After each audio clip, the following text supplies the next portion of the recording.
খবর পড়ছি Times of Bengal room থেকে। আমি মোল্লা রজব আলী।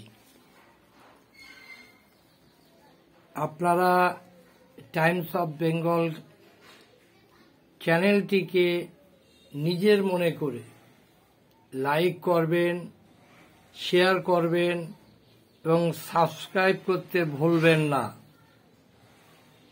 কমেন্ট বক্সে আপনাদের মতামত জানাবেন।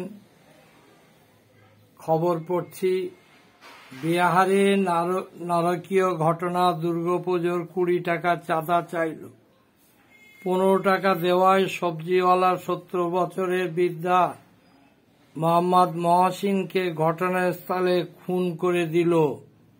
খুনি ভিকিকে বলে, বৃদ্ধা বাকি 5 টাকা পরে দেব।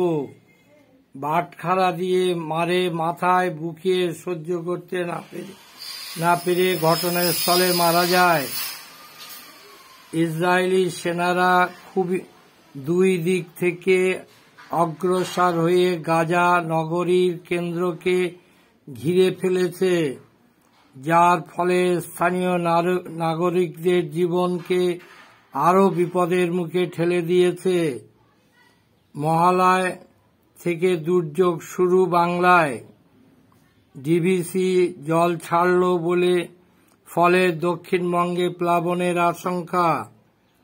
ভোট চুরি নয়া কৌশল, তীব্র বিস্ফোরক রাহুল গান্ধী।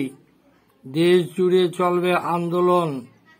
আদিবাসী হিসাবে স্বীকৃতির দাবিতে দীর্ঘদিন যাবৎ লড়াই আন্দোলন চালিয়ে আসছে এই রাজ্যের জঙ্গলমহলের বসবাসকারী কুর্মী সম্প্রদায়।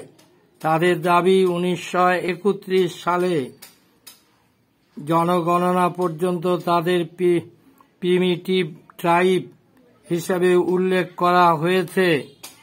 স্বাধীনতার পরবর্তী সময় কুর্মীদের আদিবাসী স্বীকৃতি হারিয়ে যায়। সেই স্বীকৃতি ফিরে পাওয়ার দাবিতে বারংবার তারা নিবেদন করে আসছে রাজ্য ও কেন্দ্র সরকারের কাছে। কোনো সাড়া না পেয়ে আজ তারা আন্দোলনের পথে। কেন্দ্র ও রাজ্য সরকারের পক্ষ থেকে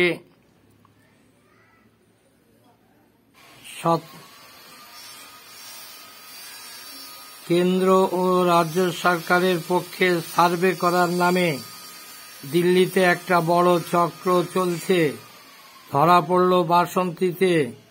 অচেনা অজানা ব্যক্তিকে আধার কার্ড, ভোটার কার্ড বা কোনো তথ্য কাউকে দেখাবেন না, দেখালে ক্ষতি হবে। সারা দেশে